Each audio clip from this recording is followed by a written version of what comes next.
Doctor വന്ദനയുടെ മരണത്തിൽ ഡോക്ടർമാർ നടത്തിവന്ന സമരം പിൻവലിച്ചു. ആരോഗ്യമന്ത്രിയുമായി നടത്തിയ ചർച്ചയെ തുടർന്നാണ് സമരം അവസാനിപ്പിക്കാൻ തീരുമാനിച്ചത്. ഇന്ന് രാത്രി 8 മുതൽ ഡ്യൂട്ടിക്ക് കയറുമെന്നും ഡോക്ടർമാർ അറിയിച്ചു.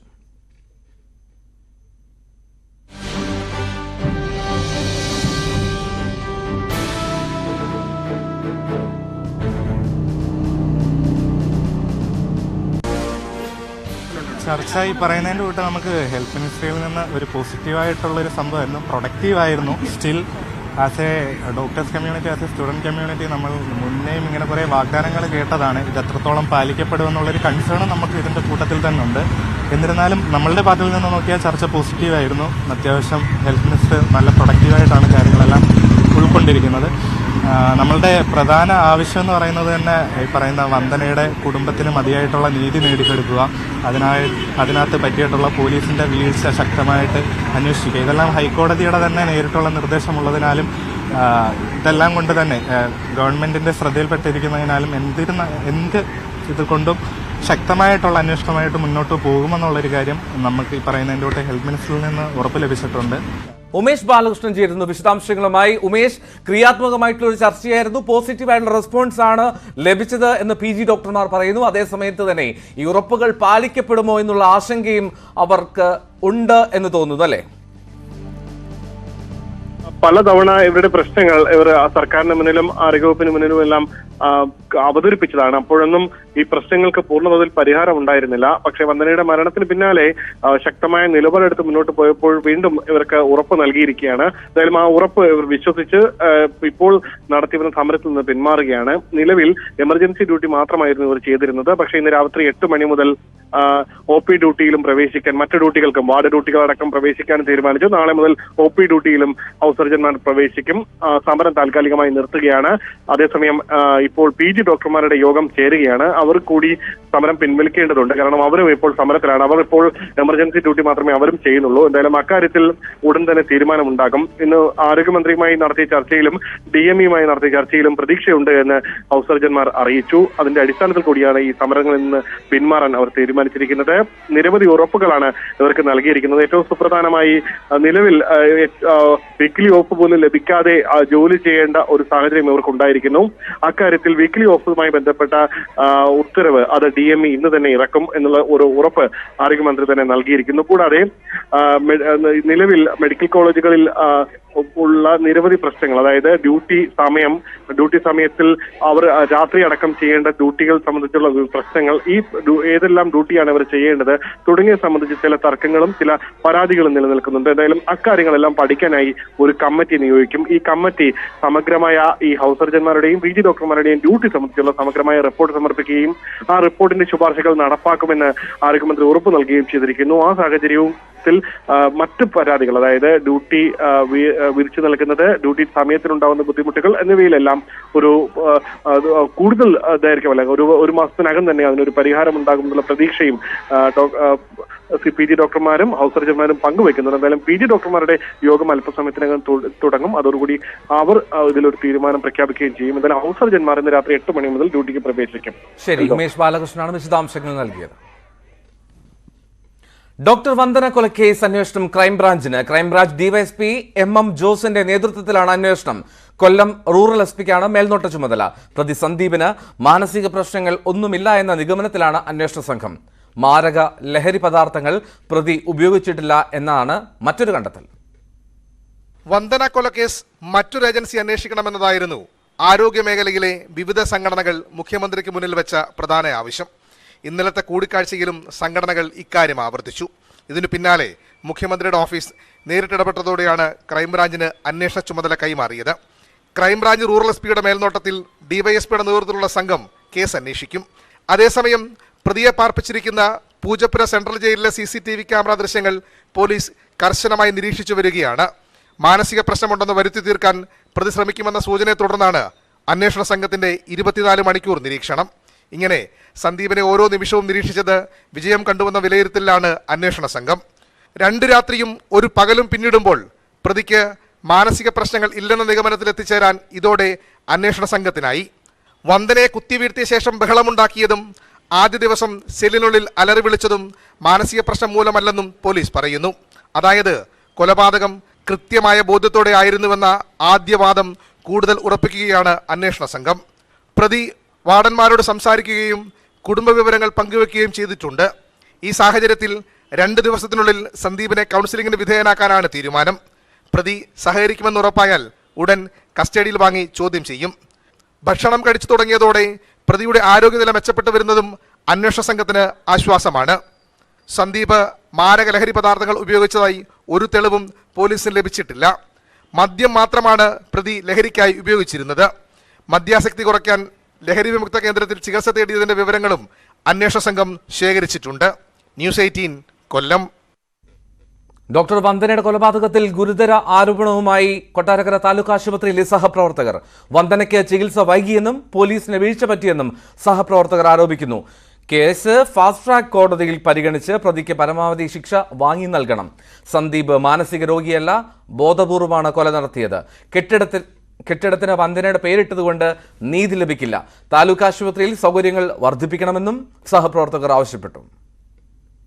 നാളെ ഒരു ഡോക്ടർ വന്ദന ഉണ്ടാകും. സന്ദീപിന് ശിക്ഷയൊന്നും കിട്ടാതെ അയാൾ പുറത്തിറങ്ങപ്പെടും. ഇത് സ്ഥിരമായിക്കൊണ്ടിരിക്കുകയാണ്. ഈ നിരന്തരം എന്നുള്ള വാക്ക് മാറ്റുന്നില്ല. അതുകൊണ്ടാണ് ഇത് നിരന്തരമാകുന്നത്. അത് നിരന്തരമായിട്ട് മാറ്റപ്പെടേണ്ടിയിരിക്കുന്നതാണ്. ഞങ്ങളുടെ ജീവനും പ്രൊട്ടക്ഷൻ വേണം. ഞങ്ങൾ ചോദിക്കുകയാണ്, നീതി എവിടെ? ഡോക്ടർ വന്ദനയ്ക്കുള്ള നീതി എവിടെ?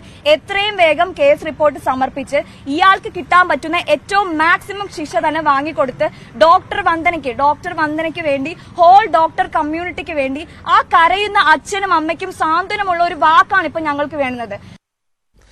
ആരോഗ്യമന്ത്രി വീണ ജോർജിനെതിരെ വിവാദ പരാമർശങ്ങളുമായി തിരുവഞ്ചൂർ രാധാകൃഷ്ണൻ MLA. വീണ ജോർജ് ഗ്ലിസറിൻ ഉപയോഗിച്ചാണ് ഡോക്ടർ വന്ദനയുടെ വീട്ടിൽ കരഞ്ഞതെന്നും കഴുത കണ്ണീരാണെന്നും തിരുവഞ്ചൂർ ആരോപിച്ചു. നാണം കെട്ടവളാണ് വീണ ജോർജ് എന്നായിരുന്നു DCC പ്രസിഡന്റ് നാട്ടകം സുരേഷിന്റെ പരാമർശം.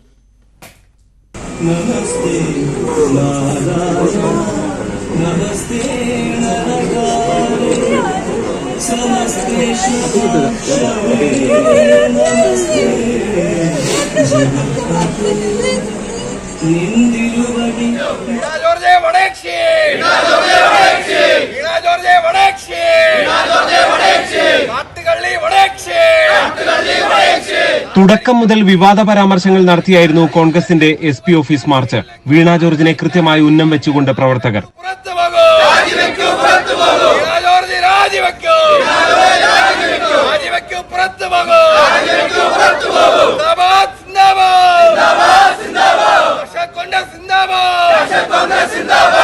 മാർച്ച് ഉദ്ഘാടനം ചെയ്ത മുതിർന്ന കോൺഗ്രസ് നേതാവ് തിരുവഞ്ചൂർ രാധാകൃഷ്ണൻ വീണ ജോർജിനെ കുറിച്ച് പറഞ്ഞതിങ്ങനെ: ഞാൻ ഇന്നലെ ശ്രീ മോഹൻദാസിന്റെയും അദ്ദേഹത്തിന്റെ സഹധർമ്മിണിയുടെയും തൊട്ടടുത്ത് നിൽക്കുമ്പോഴാണ് ഒരാൾ ഇങ്ങനെ പമ്മി തൊഴുതുകൊണ്ട് മാറി നിൽക്കുകയാണ്.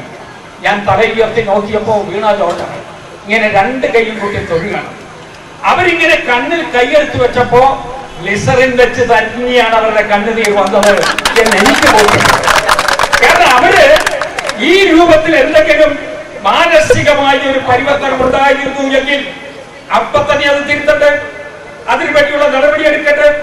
ആ കേസ് ദുർബലപ്പെടുത്തുന്നതിന് വേണ്ടിയുള്ള പരസ്യ പ്രസ്താവന നടത്തിയതിനു ശേഷം അച്ഛന്റെയും അമ്മയുടെയും മുമ്പിൽ കണ്ണീര് കാണിച്ചിട്ട് വല്ല കാര്യമുണ്ടോ? അതാണ് കഴുത കണ്ണീർ എന്ന് ഇത് ജനങ്ങളെ കബളിപ്പിക്കാനാണ്. DCC പ്രസിഡന്റ് നാട്ടകം സുരേഷും വീണയ്ക്കെതിരെ കടുത്ത പരാമർശങ്ങളാണ് നടത്തിയത്. തൊഴുതു നിൽക്കുന്നു, കരയുന്നു, ഉമ്മ വെക്കുന്നു. നാണുണ്ടോ? നിന്റെ കള്ളത്തരം. മറ്റൊരു മന്ത്രിയുടെ രാവിലെ വരുന്നു, വന്ദനയുടെ അച്ഛനെ കെട്ടിപ്പിടിക്കുന്നു. അച്ഛനെ കർമ്മം വരെ തീരുമാനിക്കുക. എപ്പ കർമ്മം നടത്തണം, എങ്ങനെ നടത്തണം, പൂജാരി ഏത് സൈഡിലാണ് നിൽക്കേണ്ടത്, വന്ദനയെ എങ്ങനെയാണ് കിടത്തേണ്ടത്? നാണമുണ്ടോ ഇയാൾക്ക്? നാണമുണ്ടോ? വന്നിട്ട് പ്രതിഷേധത്തിനിടെ മന്ത്രി VN വാസവന്റെ ഫ്ലക്സ് ബോർഡിൽ പ്രവർത്തകർ ചെരുപ്പുമാല അണിയിച്ചു.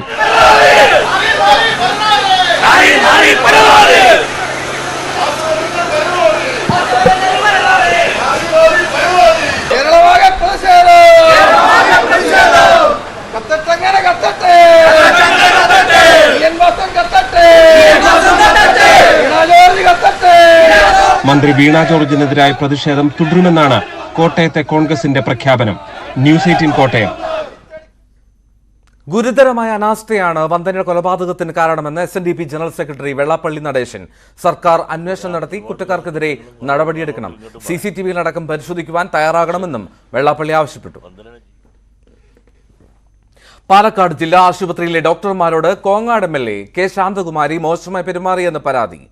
ഈ ആറ്റിറ്റ്യൂഡ് കൊണ്ടാണ് നിങ്ങൾക്ക് നേരെ ആക്രമണം ഉണ്ടാകുന്നത് എന്ന തരത്തിൽ MLA ആക്ഷേപിച്ചുവെന്നാണ് പരാതി. ഇന്നലെ അത്യാഹിത വിഭാഗത്തിൽ ജോലി ചെയ്ത ഡോക്ടർമാരാണ് ഈ പരാതി ഉന്നയിച്ചത്. എന്നാൽ ആരോടും മോശമായി പെരുമാറിയിട്ടില്ലെന്നും പിഴവുകൾ ചൂണ്ടിക്കാട്ടുകയാണ് ഉണ്ടായതെന്നും ശാന്തകുമാരി പ്രതികരിച്ചു. ഇന്നലെ രാത്രിയാണ് സംഭവം. പനിയെ തുടർന്ന് ഭർത്താവ് മാധവന് ചികിത്സ തേടിയെത്തിയ MLA മോശമായി പെരുമാറിയെന്നാണ് അത്യാഹിത വിഭാഗത്തിൽ ജോലി ചെയ്ത ഡോക്ടർമാർ ആരോപിച്ചത്. നിങ്ങളുടെ ഇങ്ങനത്തെ ഓരോ ആറ്റിറ്റ്യൂഡ് കാരണമാണ് ഇങ്ങനെ ഓരോ കാര്യങ്ങൾ ഉണ്ടാവണേന്നാണ് MLA കറക്റ്റായിട്ട് പറഞ്ഞത്. അത് അവിടെ ഇരുന്ന് എല്ലാവരും കേട്ടിട്ടുണ്ട്. പൂജ മാഡം, സഞ്ജീവ് സാർ ഉൾപ്പെടെയുള്ള എല്ലാവരും കേട്ടിട്ടുണ്ട്. നമ്മൾ ഒരു ട്രീറ്റ്മെന്റും നിഷേധിക്കുന്നുമില്ല. ആകെ എന്ത് അവരുടെ ഈ സ്റ്റേറ്റ്മെന്റ് പറയാനുള്ള കാരണം എന്ന് വെച്ചാൽ ടെമ്പറേച്ചർ നമ്മൾ തെർമോമീറ്റർ നോക്കിയിട്ടില്ല എന്ന് പറയും. ഇത് എവിടെ ഏത് കാഷ്വാലിറ്റിയിലാണ് എല്ലാ വരുന്ന പേഷ്യൻസിനെ നമ്മൾ തെർമോമീറ്റർ വെച്ച് നോക്കുന്നത്. എന്നാൽ മോശമായി പെരുമാറിയില്ലെന്ന് കോങ്ങാട് MLA പ്രതികരിച്ചു. മോശമായി പ്രതികരിച്ചതായി തോന്നിയെങ്കിൽ ഖേദം പ്രകടിപ്പിക്കാൻ തയ്യാറാണെന്നും MLA. നിങ്ങൾ ഈ വരുന്ന ആളുകളോടൊന്ന് മര്യാദയ്ക്കൊന്ന് പെരുമാറും എന്നാണ് പറഞ്ഞത്. അത് പറഞ്ഞപ്പം അവിടെ ഒരു മെയിൽ സിസ്റ്റർ എന്നോട് പറഞ്ഞു, ഞങ്ങൾ ഇനി എങ്ങനെ പെരുമാറാമെന്നാണ് പറയുന്നത്.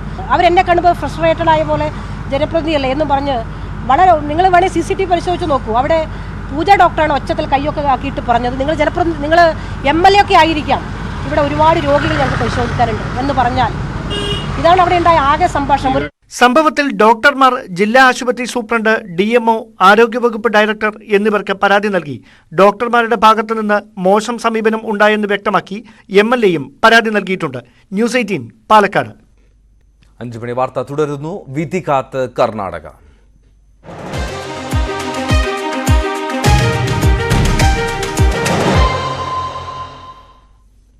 കർണാടകയുടെ ജനവിധി അറിയാൻ ഇനി മണിക്കൂറുകൾ മാത്രം. ഭൂരിപക്ഷം എക്സിറ്റ് പോളുകളിലും മുൻതൂക്കം ലഭിച്ച കോൺഗ്രസ് വ്യക്തമായ ഭൂരിപക്ഷമാണ് പ്രതീക്ഷിക്കുന്നത്. അതേസമയം സർക്കാർ രൂപീകരിക്കാനുള്ള കേവല ഭൂരിപക്ഷം BJPയും ഉറ്റുനോക്കുന്നു. 28 ലോക്സഭാ സീറ്റുകളുള്ള കർണാടകം BJPക്കും കോൺഗ്രസിനും ഒരുപോലെ നിർണായകമാണ്. സംസ്ഥാനത്ത് ഭരണവിരുദ്ധ വികാരം അലയടിക്കുന്നുണ്ടെന്നാണ് കോൺഗ്രസിന്റെ കണക്കുകൂട്ടൽ. രാഷ്ട്രീയ സാഹചര്യം അനുകൂലമായതിനാൽ കർണാടകം തൂത്തുവരുമെന്നാണ് കോൺഗ്രസിന്റെ അവകാശവാദം. കോൺഗ്രസ് ഉയർത്തിയ അഴിമതി ആരോപണങ്ങൾ മധ്യ കർണാടകയിൽ ഫലം കണ്ടിട്ടുണ്ട് എന്ന് നേതൃത്വം കരുതുന്നു. ഓൾഡ് മൈസൂർ മേഖലയിൽപ്പെട്ട ചിക്കബെല്ലാപുരിയിലും രാമനഗരിയിലുമൊക്കെ 85% പോളിംഗ് രേഖപ്പെടുത്തിയതും കാറ്റ് അനുകൂലമായതിന്റെ സൂചനയാണെന്നാണ് കോൺഗ്രസ് വിലയിരുത്തൽ. 40% കമ്മീഷൻ ആരോപണ കാർഡ് മിഡിൽ ക്ലാസ് വോട്ടർമാർക്കിടയിൽ ഒരു പരിധിവരെ ഏറ്റിട്ടുണ്ട്. 90ഓളം മണ്ഡലങ്ങളുടെ ഫലത്തെ സ്വാധീനിക്കുന്ന നഗരപ്രദേശങ്ങളിലെ മധ്യവർഗ വോട്ടർമാർ ആർക്കൊപ്പം നിന്നു എന്നത് ഈ തെരഞ്ഞെടുപ്പിൽ നിർണായകമാണ്. ന്യൂനപക്ഷം, OBC, SC/ST എന്നീ വിഭാഗങ്ങളുടെ വോട്ടുകൾ കൂടുതലും കോൺഗ്രസിന് അനുകൂലമാണെന്നാണ് സർവേ ഫലങ്ങൾ. ഭരണം ലഭിച്ചാൽ സിദ്ധരാമയ്യയും DK ശിവകുമാറും മുഖ്യമന്ത്രി സ്ഥാനം അധികാര കാലയളവിൽ പങ്കിടുന്നതിനെക്കുറിച്ച് ധാരണയായിട്ടുണ്ട് എന്നാണ് സൂചന. അതേസമയം കേവല ഭൂരിപക്ഷം മാത്രം ലഭിക്കുന്ന ഒരു സാഹചര്യമുണ്ടായാൽ അത് കോൺഗ്രസിനെ സംബന്ധിച്ചിടത്തോളം രാഷ്ട്രീയ ആശങ്കകൾക്ക് വഴിവെക്കും. കേവല ഭൂരിപക്ഷം കിട്ടിയാൽ ഒരു കോൺഗ്രസ് സർക്കാർ യാഥാർത്ഥ്യമാകണമെന്നില്ല. ഇനി യാഥാർത്ഥ്യമായാൽ തന്നെ അതിന് അധികം ആയുസ്സുമുണ്ടാകില്ല. BJPയുടെ രാഷ്ട്രീയ നീക്കങ്ങളെ ചെറുക്കാനുള്ള സജീവ ആലോചനകളാണ് കോൺഗ്രസ് ആസ്ഥാനത്ത് നടക്കുന്നത്. ബംഗളൂരുവിലെ കോൺഗ്രസ് ആസ്ഥാനത്ത് നിന്ന് ക്യാമറാമാൻ ഹരികൃഷ്ണനൊപ്പം മനു ഭരത്, ന്യൂസ് 18. ഇന്ത്യയിലെ അധ്യാപകരെ ലോകം ആദരവോടെയാണ് വീക്ഷിക്കുന്നതെന്ന് പ്രധാനമന്ത്രി നരേന്ദ്രമോദി. അധ്യാപകരുമായുള്ള ബന്ധം ദേശീയ തലത്തിൽ വിദ്യാഭ്യാസ നയം രൂപീകരിക്കാൻ സഹായിച്ചുവെന്ന് പ്രധാനമന്ത്രി പറഞ്ഞു. 29ാമത് ദേശീയ പ്രൈമറി അധ്യാപക ഫെഡറേഷന്റെ ദ്വിവർഷ കോൺഫറൻസ് ഉദ്ഘാടനം ചെയ്ത് സംസാരിക്കുകയായിരുന്നു പ്രധാനമന്ത്രി.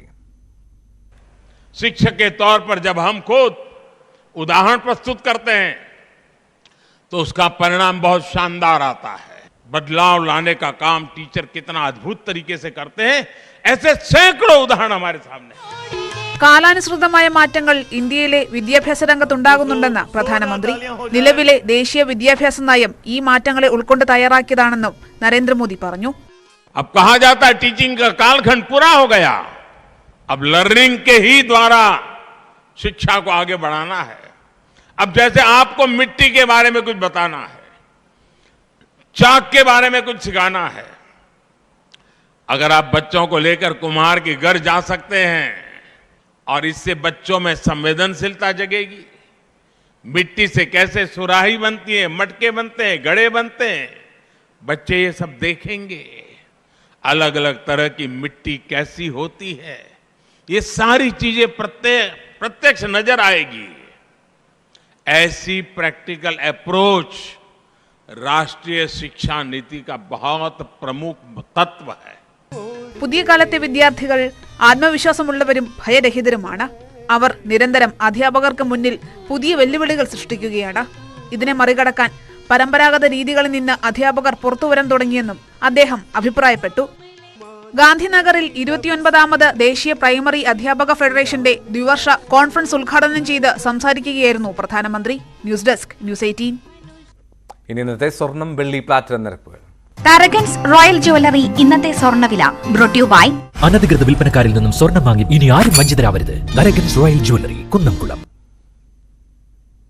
സ്വർണം ഗ്രാമിന് 5645 രൂപ, പവന് 45,160 രൂപ. വെള്ളി ഗ്രാമിന് 79 രൂപ, കിലോയ്ക്ക് 79,000 രൂപ. പ്ലാറ്റിനം ഗ്രാമിന് 3,994 രൂപ. താരകൻസ് റോയൽ ജ്വല്ലറി ഇന്നത്തെ സ്വർണ്ണവില